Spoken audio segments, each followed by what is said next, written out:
sa kanya. Kaano, yung mahirap na magkaintindihan. Hindi niya maintindihan.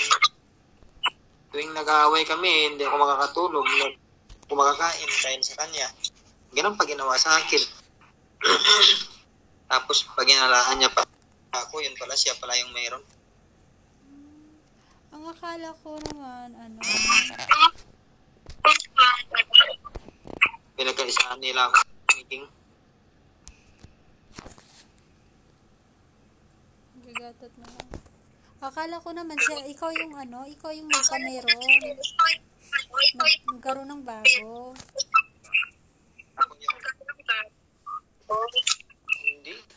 Kasi may nakita daw. Alam mo yung birthday ko na kailan siya may nakita? May pinos. Nakarang araw. May pinos. Nakarang araw may pinos ako pero siya meron na talaga siya.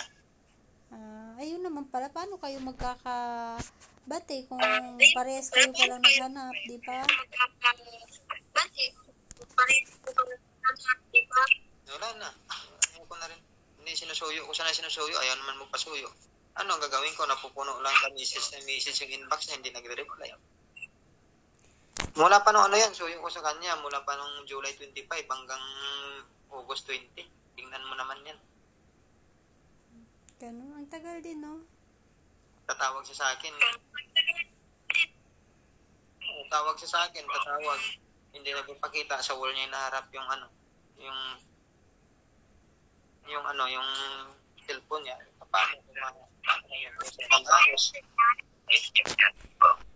Ay, ganun. Pag ganun, yung hindi na magkaintindihan, ay, kinalang din. Tapusin na para hindi na magkasakitan sa salita, di ba?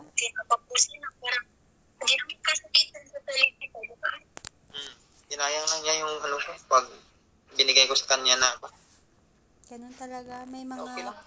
tao. Wala akong magawa kasi. Ganun talaga. Oo.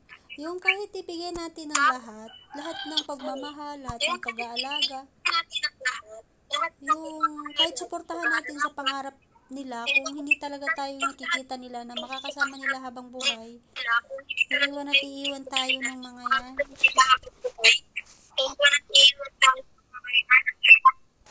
Alam mo, nag-effort talaga ako sa kanya. Nag-effort talaga ako. Loob ng buong relasyon namin. Kahit kuyat ako pagdating ko sa bahay, hindi ko siya matatawagan ko yan. Pagtawag ko yan, makatulog ko, hindi ko na pinapatay yung phone. Hindi ko siya makakalimutan i-chat. Hindi ko makakalimutan i-update pag uwi ko, pipicture ako. Dito na ako sa bahay, sabi ko, pagdating ko doon, kung hindi siya matawag, pipicture ako, dito na ako sa trabaho. Wala, hindi niya pinahalagaan. Ganun talaga yun. Pag di na tayo gusto ng isang tao, huwag na lang natin updated yan kung anong ginagawa.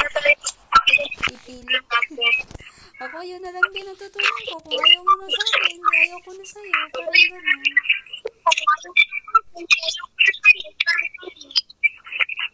Huwag na lang.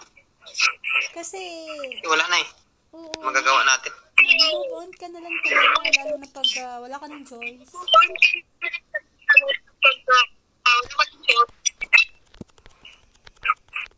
Ganoon na lang talaga gagawin. Kaya, Kung masaya siya, hindi sana masaya na siya doon. minsan, saka Sana maging masaya siya doon. yung halaga natin, mawala na tayo sa kanila.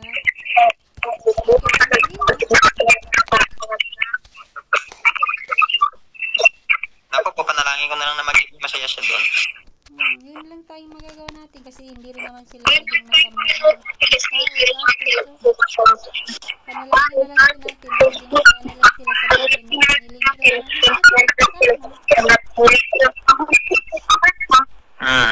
Ma-realize din niya balang araw. Wala na. Kung ma-realize man, huli na. Huli na, wala nang babalik.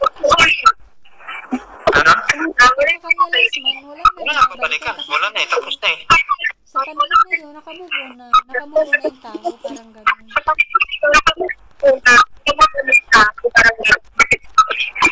Ganun yan. Kasi ako sana matuloy din yung process ko. Nagpa-process ako ngayon papulang eh. focus mo na lang sa pangarap. Ako yan din talaga yung Huwag mo tuloy, hindi pa ako. na naging ano ko sa buhay. Sabi ko, tao lang yung nawala. Pero yung pangarap, may pangarap tayo para sa sarili natin.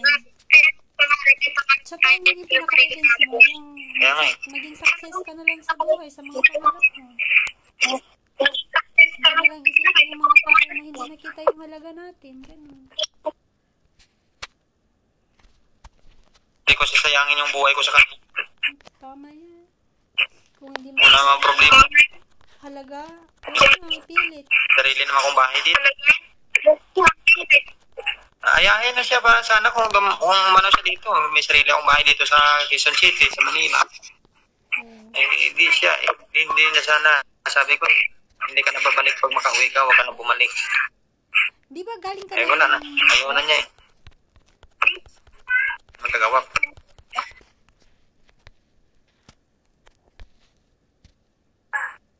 Retreat, nasa loob ng tower yan eh.